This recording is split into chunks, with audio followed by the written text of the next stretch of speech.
इस एपिसोड की शुरुआत में हमें एक लड़के को दिखाया जाता है जिसका नाम मिक्की कुरुगाने होता है, जो कि इस दुनिया में बिना मैजिकल पावर्स के साथ बॉर्न हुआ है और इसी वजह से इस दुनिया के सभी लोग उसे कमजोर समझते हैं और उसके साथ कमजोरों की तरह ही बर्ताव करते हैं। आगे फिर हमें ये बताया जाता है कि इस दुनिया में बॉर्न होने वाले लोगों के पास में मैजिकल पावर्स होती हैं और उन्हीं लोगों को मैजिकल नाइट्स के नाम से जाना जाता है। और हमारे मिक्की कुरुगाने का भी ये सपना है कि वो भी एक दिन मैजिकल नाइट्स के नाम से जाना जाए और दुनिया के सभी लोग उसे ताकतवर समझे और उसकी इज्जत करें। आगे फिर सीन चेंज होता है और हमें टोक्यो के सबसे बड़े नाइट स्कूल यानी कि हागुन एकेडमी का ही सीन दिखाया जाता है, जहाँ पे हमें ये बताया जाता है कि इक्की भी इसी स्कूल में ट्रेनिंग करता है और ट्रेनिंग करने के बाद में इक्की अपने रूम में जाने लगता है और अपने रूम में पहुंचने के बाद में उसे ये पता चलता है कि एक लड़की उसके रूम में कपड़े बदल रही है और इस लड़की का नाम स्टेला वर्मिलियन होता है, जो कि वर्मिलियन एम्पायर की दूसरी प्रिंसेस है। साथ ही साथ वो इस पूरे हागुन एकेडमी की सबसे ताकतवर मैजिकल नाइट है।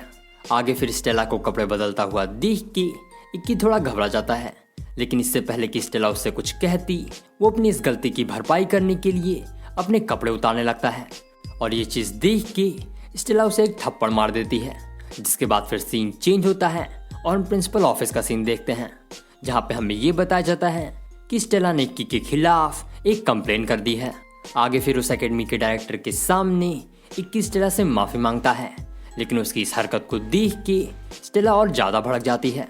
जिसके बाद वो उससे ये सवाल करने लगती है कि आखिर जब वो अपने कपड़े बदल रही थी तो इक्की उसे क्यों देख रहा था, और उसके गुस्से को देख के इक्की के मुंह से ये निकल जाता है कि वो इतनी खूबसूरत थी कि वो अपनी नज़रें उसके ऊपर से हटा ही नहीं पाया। और इक्की की इस बात को सुन के स्टेला शर्मा जाती है। जिसके बाद वहाँ पर डायरेक्टर की एंट्री होती है, जो कि उन दोनों को ये बताती है कि वो दोनों एक दूसरे के रूममेट्स हैं। और डायरेक्टर की इस बात को सुन के वो दोनों काफ़ी हैरान हो जाते हैं। हालांकि शुरुआत में स्टेला इक्की के साथ रहने से मना कर देती है, लेकिन आखिरकार वो उसके साथ रहने के लिए मान जाती है। पर उसके लिए भी वो इक्की के सामने कुछ शर्तें रखती है और वो शर्तें ये होती हैं कि इक्की स्टेला की कही हुई हर एक बात को मानेगा और ना ही वो उसके करीब आएगा और ना तो उसे देखने की कोशिश करेगा। साथ ही साथ वो सांस भी नहीं लेगा, क्योंकि अगर वो सांस लेगा तो इक्की को ये पता चल जाएगा कि स्टेला ने आज कौन सा परफ्यूम लगाया है। जिसके बाद वो डायरेक्टर उन लोग को ये सुझाव देती हैं कि वो लोग अपने इस मसले को एक लड़ाई के जरिए सुलझाएं और जो भी उस लड़ाई में हारेगा वो जीतने वाले की सारी बातों को मानेगा। आगे फिर उस डायरेक्टर की बात मान के इक्की और स्टेला दोनों आपस में लड़ने लगते हैं। जिसके बाद उन दोनों के बीच में काफ़ी ताकतवर लड़ाई होती है और उस लड़ाई में आखिरकार इक्की जीत जाता है। लेकिन उस लड़ाई के दौरान इक्की पूरी तरह से थक जाता है, जिसकी वजह से वो भी उसी बैटलफील्ड में बेहोश हो जाता है। इसी के साथ में हमें अगले दिन का सीन दिखाया जाता है और हम ये देखते हैं कि इक्की और स्टेला आपस में कुछ बात कर रहे हैं और शर्त हारने की वजह से स्टेला अब इक्की की नौकर बन चुकी है और अब उसे इक्की की कही हुई हर एक बात माननी पड़ेगी। और इसी बात को ध्यान में रख के इक्की स्टेला को अपना पहला ऑर्डर देता है, जिसमें वो स्टेला को अपनी रूममेट बनने को कहता है। और कोई दूसरा चारा ना होने की वजह से स्टेला को इक्की की ये बात माननी पड़ती है। और फिर अगले दिन वो लोग सुबह जॉगिंग करने के लिए जाते हैं और जॉगिंग करते समय इक्की काफ़ी खुश होता है और उसे खुश देख के स्टेला उससे ये पूछती है कि आखिर उसकी इस खुशी के पीछे का कारण क्या है। जिस पे इक्की उसे बताता है कि पूरे 4 सालों बाद उसकी बहन उससे मिलने आ रही है। इसी के साथ में फिर सीन एक और बार बदलता है और हम क्लासरूम का सीन देखते हैं, जहाँ पे हमें इक्की की क्लास टीचर यानी कि यूरियो इक्की को दिखाया जाता है, जो कि बाकी सभी स्टूडेंट्स को ये बता रही होती हैं कि अगले हफ्ते से उनके स्कूल में एक कॉम्पिटिशन होने वाला है, जिसमें जीतने वाले को द 7 स्वॉर्ड्समैन कॉम्पिटिशन में हिस्सा लेने के लिए भेजा जाएगा। और इस अनाउंसमेंट के बाद में सभी स्टूडेंट्स को थोड़ा फ्री टाइम दिया जाता है, जिसमें इक्की और स्टेला दोनों टहलते हुए इस कंपटीशन के बारे में सोच रहे होते हैं। वो दोनों टहल ही रहे होते हैं कि तभी वहाँ पे इक्की की बहन की एंट्री होती है, जिसका नाम शिजुको होता है। और इक्की को अपने सामने देख के शिजुको इक्की को किस कर लेती है। वहीं दूसरी तरफ शिजुको को ऐसा करता हुआ देख के स्टेला उसे इक्की से दूर करने लगती है। जिसके बाद शिजुको और स्टेला के बीच में पंगा हो जाता है और बात इतनी ज़्यादा बढ़ जाती है कि वो दोनों एक दूसरे से लड़ाई करने के लिए भी तैयार हो जाती हैं। आगे फिर वो दोनों एक दूसरे से लड़ने लगती हैं और ये बात डायरेक्टर तक पहुंच जाती है। जिसके बाद डायरेक्टर उन दोनों को टॉयलेट साफ करने की पनिशमेंट देती हैं, लेकिन उस पनिशमेंट के दौरान भी वो दोनों आपस में बहस करना नहीं छोड़ती हैं और टॉयलेट साफ करते समय भी उन लोग की लड़ाई जारी होती है। जिसके बाद बातों ही बातों में शिजुको के मुंह से ये निकल जाता है कि इक्की के परिवार वाले उसे एक गलती की तरह देखते हैं। और इस बात को सुनने के बाद में स्टेला शिजुको से लड़ना छोड़ के इक्की के बारे में सोचने लगती है और अपनी पनिशमेंट को पूरी करने के बाद में स्टेला इक्की के पास्ट के बारे में जानने के लिए उससे मिलने जाती है। और स्टेला के पूछने पे इक्की उसे अपने पास्ट के बारे में बताने लगता है।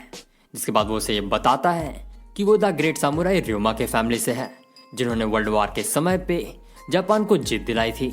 और हर साल उसके परिवार से न जाने कितने टैलेंटेड लोग निकलते हैं जो कि आगे चल के मैजिकल नाइट बनते हैं।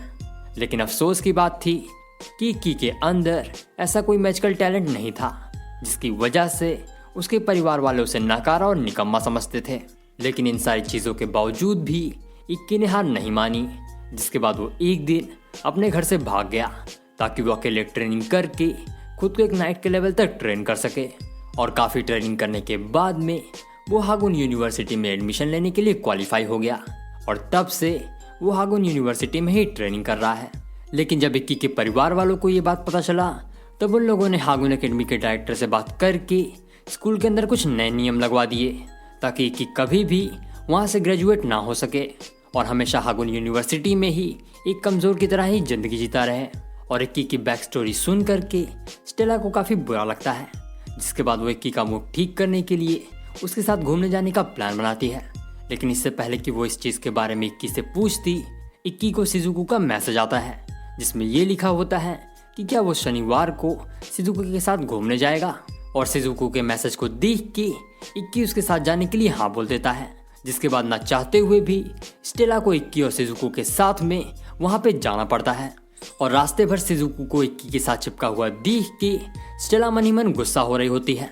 ये सब कुछ चल ही रहा होता है कि तभी वो लोग जहाँ घूमने गए होते हैं वहाँ पे कुछ टेररिस्ट हमला कर देते हैं। हालांकि एलिस जो कि शिजुको का रूममेट है वो अपनी शैडो पावर्स का इस्तेमाल करके इक्की को बचा लेता है।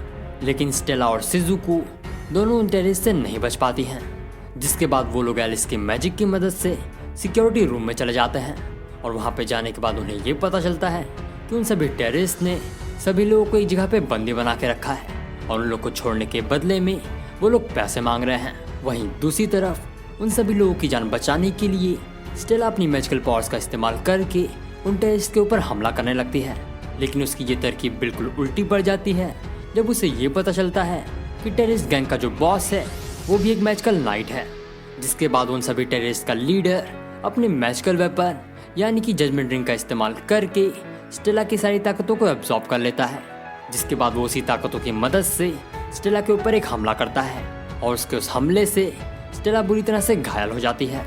आगे वो टेररिस्ट स्टेला को उन सभी लोगों की जान बचाने का एक मौका देता है जिसमें वो उसको अपने सारे कपड़े उतार के सभी लोगों के सामने माफ़ी मांगने को कहता है। और कोई दूसरा चारा न होने की वजह से स्टेला को उसकी बात माननी पड़ती है। जिसके बाद वो एक एक करके अपने सारे कपड़े उतारने लगती है।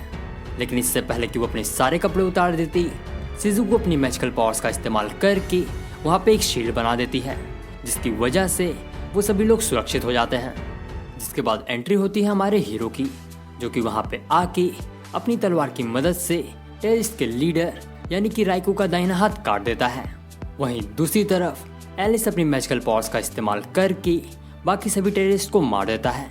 जिसके बाद फिर सीन चेंज होता है और हमें 3 दिन बाद का सीन दिखाया जाता है जहाँ पर हम ये देखते हैं कि स्कूल के अंदर कंपटीशन शुरू हो चुका है और उस कंपटीशन की पहली लड़ाई में स्टेला की एक दूसरी लड़की के साथ फाइट होती है जिसमें स्टेला उस लड़की को हरा के बड़ी ही आसानी से जीत जाती है। आगे फिर सीन चेंज होता है और हम इक्की को देखते हैं जो कि अपने ओपोनेंट के अटैक मूव्स को देख के उसके फाइटिंग स्टाइल को एनालाइज कर रहा होता है।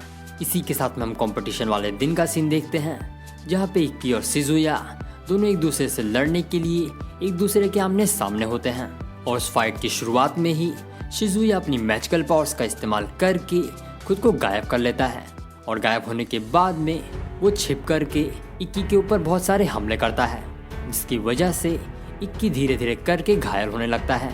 और इक्की को घायल होता हुआ देख के वहाँ पे मौजूद सभी स्टूडेंट्स जो कि उस कंपटीशन को देख रहे होते हैं वो सभी लोग इक्की का मजाक उड़ाने लगते हैं। जिसके बाद स्टेला उसे मोटिवेट करने की कोशिश करती है और काफ़ी देर तक कोशिश करने के बाद आखिरकार वो उसे मोटिवेट करने में कामयाब हो जाती है। जिसके बाद अक्की शिजुया के मूव्स को एनालाइज करके उसके ऊपर अंधाधुंध हमला करने लगता है और ऐसा करते हुए वो अपने लिए एक नई स्किल इन्वेंट कर लेता है जिसे वो परफेक्ट विजन का नाम देता है। और उसी परफेक्ट विजन स्किल का इस्तेमाल करके वो शिजुना को आखिरकार उस लड़ाई में हरा देता है। लेकिन उसे हराने के साथ साथ अक्की खुद भी उस एरिना में बेहोश हो जाता है और अक्की की इसी बेहोशी के साथ में इस सीरीज का पहला पार्ट यहीं पे खत्म होता है।